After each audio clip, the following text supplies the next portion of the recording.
election and not the 340 million Americans that count on the efforts of our military and all of our departments. It's truly offensive, and we need to bring it to an end as soon as possible. Let's open the government back up. And you're doing a great job. Thank you very much. Bobby, did you want to say something? You got a lot of things happening. A lot of things. A lot of very positive things, actually. Mr. President, I'm glad you're getting bipartisan accolades on the Mideast peace agreement. You should also get bipartisan accolades on the MFN agreement. It is an historic agreement that's going to benefit every hardworking American. It's going to lower the price of drugs for every American.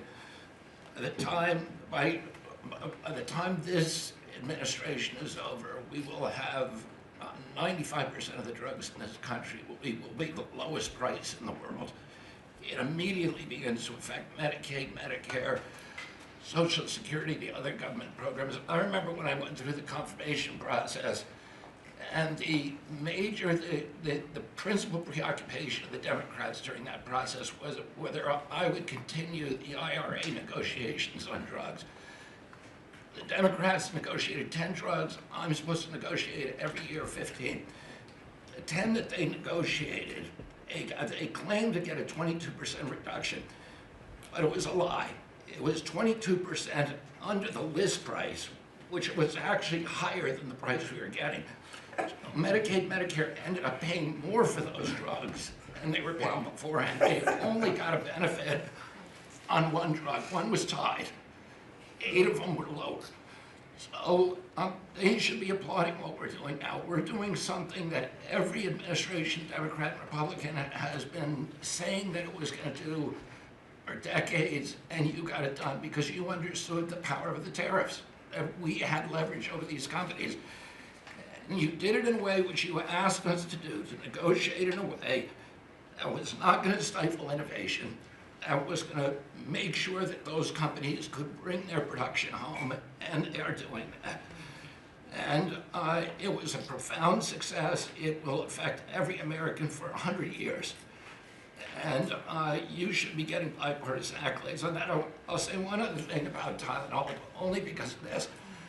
This morning before I came in here, somebody showed me a TikTok video of a pregnant woman, 8 months pregnant. She is an associate professor at the Columbia Medical School. And she is saying, F Trump, and gobbling Tylenol with her baby in her placenta. And the level of Trump derangement syndrome has now left the political landscapes, and it is now in the realm of pathology. And a mother could overwhelm millions of years of maternal instinct to put her baby at risk. And all you have to do is look at the studies which you and I talked about. It's not dispositive that causes autism. It is so suggestive that anybody who takes this stuff during pregnancy, unless they have to, is irresponsible.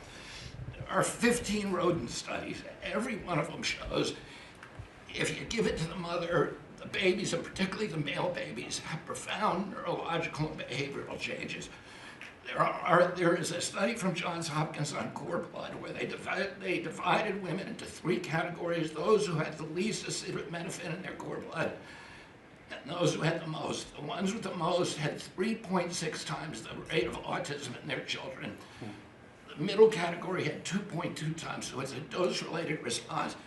And there are dozens of studies that show the countries that use the most have the highest level of autism. Cuba has the lowest level in the world of acetaminophen use, and it has the lowest autism rate in the world. So this is not dispositive. It is not proof. We're doing the studies to make the proof. But in the meantime, the precautionary principle should apply. And any mother who is taking this stuff during pregnancy just to get back at Donald Trump is doing something that is pathological. And we're seeing that across the board. I got a lot of other stuff to talk about, but I know we got a short time here. But thank you, Mr. President. You're making our country healthier again. Thank you, Bobby. Could you just say, for the record, state what the autism was, let's say, 20 years ago and what it is today?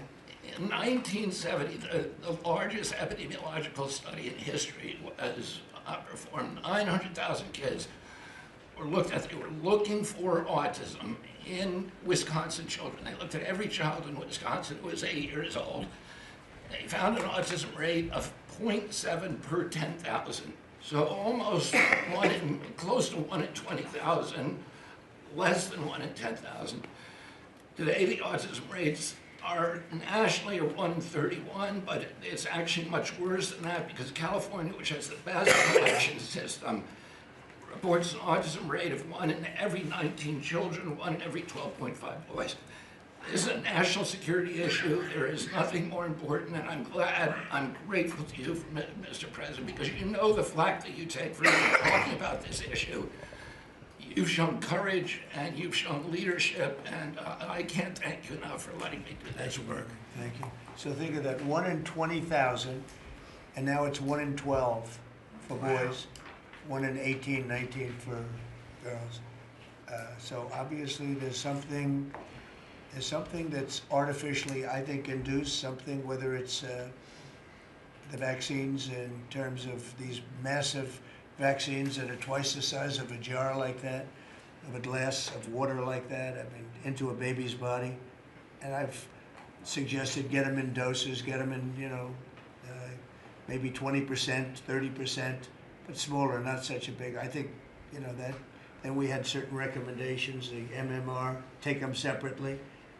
The measles is already separate now, and it works out much better, but there doesn't seem to be any impact if you take it separately. If you take it as a combination, it's not so great. And some other things, but I would say don't take Tylenol if you're pregnant, and when the baby is born, don't give it Tylenol. If you can avoid it at all, just don't give it Tylenol.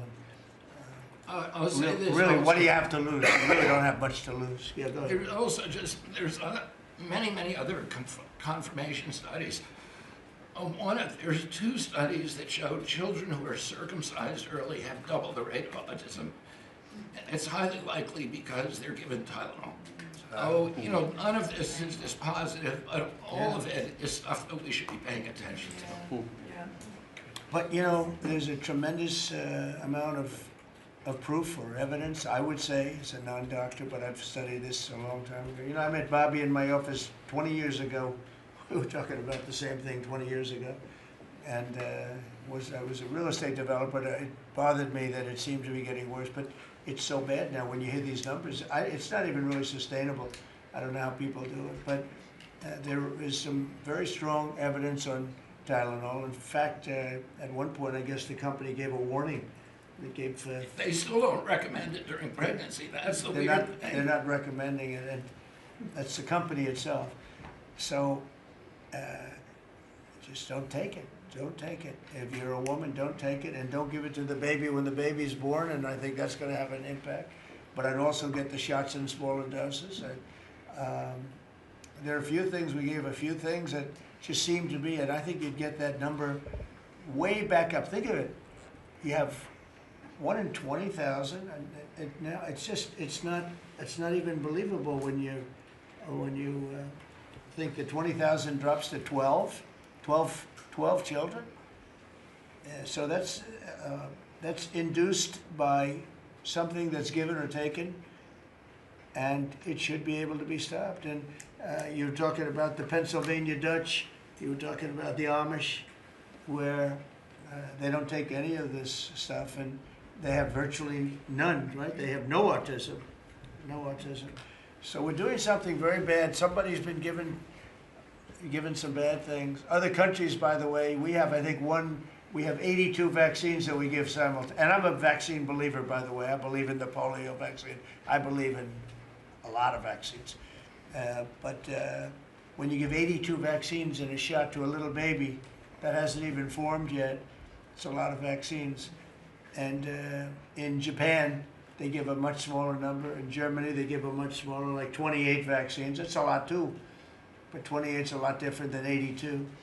So, but I would say on the Tylenol, don't take it, and that will be.